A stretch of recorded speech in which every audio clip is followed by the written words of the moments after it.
never made it, but I know what it takes. I'm motivated by a mix of emotion. Got my statement, and I'm reading it slow so I can understand it fully. Appreciate my standing, go out of this world and right on time. Oh, never in my life have I seen the sky light up like this. I'm far away from Earth and I wanna know if you exist. Mission control, do you read me? Send me my coordinates lately. Mission control, am I drifting? Tie me to someone who will love me, yeah. Wait, I think I'll last a bit longer. Fine. Welcome everyone. Welcome everyone. Welcome everyone to another Ref Brandon and the Todd family YouTube video. Wherever you are, whatever you may be doing, thank you so much for making Ref Brandon and the Todd family a part of your day. We always greatly appreciate it. I wanted to make sure that my camera was straight because I know you would rather see my good looking face straight instead of crooked, but hopefully your Saturday is off to a good start. I said back when the NBA Finals started that I thought the Nuggets would win it in 5 games, maybe 6. I just wanted a competitive series, and after last night's win, they're now up 3-1. So I personally don't see any way it goes all 7 games. But I wouldn't be at all surprised if the Nuggets wrap it up in Game 5. Hopefully, I will see a lot of you tonight at 405 Community Court, Monroe, Georgia, for Southern Fried Championship Wrestling 10-year anniversary Shindig 10. And I hope to see a lot of you tomorrow at 6687 Highway 72, West Colbert, Georgia, for Ultimate Wrestling Federation. Bell time tonight, 7 o'clock. Bell time tomorrow afternoon, 4:30. But today, I want to preview another college football team as we continue counting down the days to the 2023 college football season. And I picked this team because honestly, they haven't been very good the last couple of years, and that's putting it kindly. And when I first saw their roster back in like January or February, after they went through a coaching change, my first thought was, well, they're going to suck again in 2023. But now that the season gets closer and closer, and I know that the coach they hired has won everywhere he's ever been, and they've been so bad the last couple of years, to me, they can't get worse. And they've pretty much upgraded at every single position, but not through recruiting, through the transfer portal. I believe 15 or 16 of their starters in the 2023 college football season are guys that have transferred in. So I figured I would go ahead and look at their schedule and tell you what I think.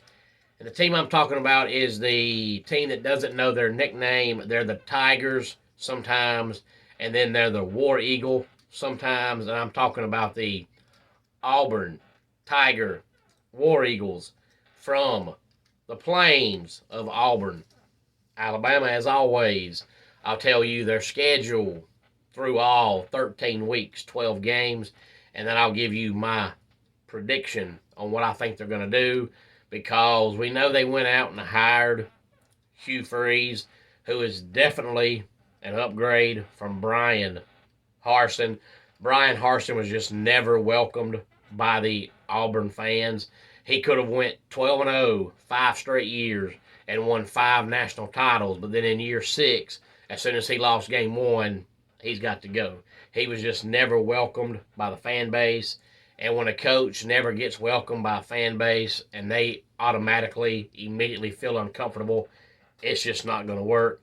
But Hugh Freeze is a good coach. Some say great coach. I'm not convinced on that yet, but he is a good coach. Now, a lot of people that know him say he is a scum of the earth human being, and that might be so. But as far as being a head coach, he's good. Now, when he coached Ole Miss, we know he had the best team money could buy, which, of course, you can do that now legally. But a decade ago, it was illegal. He done it anyway. But, like every other school in the SEC, he got by with it. No big deal. But I don't think he ever even had a double-digit win season. If he did, it was only one. But he won consistently 8 or 9 games every single year. And as bad as Auburn has been the last couple of years, it's hard to believe they'd go from 5 or 6 wins to 8 or 9. But let's see if I think they can do that. They open up the season on September the 2nd against UMass. On the 9th, they play California. On the 16th, they play Samford. On the 23rd, they play Texas A&M. And then they wrap up the month of September on the 30th against Georgia. So after playing all 5 Saturdays in the month of September, they open up October, week number 6, with their bye week. And then on the 14th, LSU. The 21st, Ole Miss.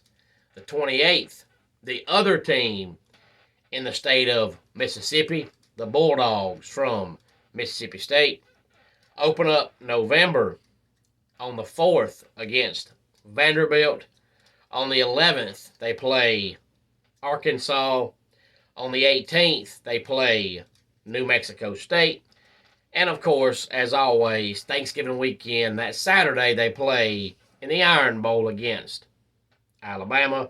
Now, looking at their 4 non-conference games, the 3 to start the season, UMass, California, and Samford, and then the one before Alabama, New Mexico State, you might as well say that's the equivalent of a local elementary school team, a local middle school team, a local high school team, and the local nursing home. So there's no chance they lose any of their 4 non-conference games. So that's 4 automatic wins right there. And I wasn't too high on their quarterback room because TJ Finley sucks and Robbie Ashford sucks. But they did bring in Peyton Thorne from Michigan State, and I'll be stunned if he's not the starting quarterback. He's better than Finley or Ashford. So in my opinion, they've upgraded at quarterback. They have 2 great running backs, Jarquez Hunter and Brian Beatty. But if you look over their roster, just about every single position, the starter is going to be a transfer portal player. So their recruiting season might not have been very good, but when you have a transfer class like that, it doesn't matter. The transfer portal has become just as important, if not more important, than recruiting. But then when you look at their conference games, I think they lose to Georgia. I think they lose to LSU. And I think they lose to Alabama. So that puts them at 5-3 in the SEC, 9-3 overall because of their 4 non-conference wins. Maybe they slip up and lose one to either Texas A&M or Ole Miss, but I don't see them losing to anybody else. So if they beat Texas A&M and they beat Ole Miss, then when it comes around November and we head into November and they're playing Vanderbilt, don't be surprised to see Auburn go 9-3 because they're not losing to Vanderbilt. They're not losing to Arkansas, and they're not losing to New Mexico State. So if they do go 5-3 in the SEC, 9-3 overall, that's probably going to be overachieving according to what most people think. But Hugh Freeze is a good enough coach with the fact that they have all these great transfer players to go 9-3. But but they might lose one to either A&M or Ole Miss. But I think 8-4 is the floor, and I think 9-3 is the ceiling, because I don't think they're beating Georgia or LSU or Alabama. So they're going to be somewhere between 8-4 and 9-3. So I would set their over under at 8.5. That way you'd have to either go under or over. But I just don't see any way they go better than 9-3, and I don't see any way they go better than or worse than 8-4. But honestly, as bad as they've been the last couple of years, I think they would take a 9-3 or an 8-4 season. The only bad news is if you're Hugh Freeze and you go 8-4, 9-3 in your first season, you know how Auburn fans are. They're going to expect this every single year. But we know right now how important the transfer portal is, because just 3 years ago, a guy that writes articles for Florida State said that recruiting class that year, 3 years ago, was the worst recruiting class Florida State had ever had. And in all his years, they have never seen Florida State be that bad talent-wise, and they were terrible. And when they played Clemson, they got ran off the field. And now all of a sudden, a couple of years later, they're picked by most people to be a top 5 or top 10 team.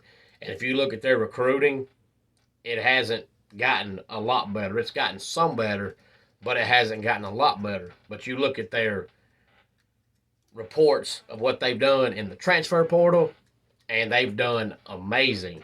So if you can go from being that bad to being this good in 3 years through mainly the transfer portal, it shows you how important the transfer portal can be. And that's why most Clemson fans get disgusted, because Dabo Swinney just won't go to it, because you're letting the other teams in your conference catch you only because they're using the transfer portal and he won't use it. They used it once last year and they've used it once this year, and that's it. But we know Hugh Freeze is not scared to use it, so don't be surprised to see Auburn go 8-4 or 9-3 this year. Any thoughts on this? Please feel free to let me know. Homes for Our Troops is a publicly funded 501c nonprofit organization that builds and donates specially adapted custom homes nationwide for severely injured post 9/11 veterans. Since the 2004 inception, nearly 90 cents of every dollar spent has gone directly to our program services for veterans. Visit at hfotusa.org.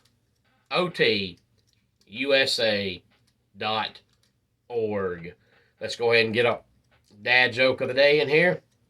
I just learned the medical name for Viagra. My cock's a-flopping. And that does it for today's Ref Brandon and the Todd Family YouTube video. Until next time, it's Ref Brandon saying, just like in pro wrestling, life can be over by the count of 3. Tell your friends and family how much you love them. Bye.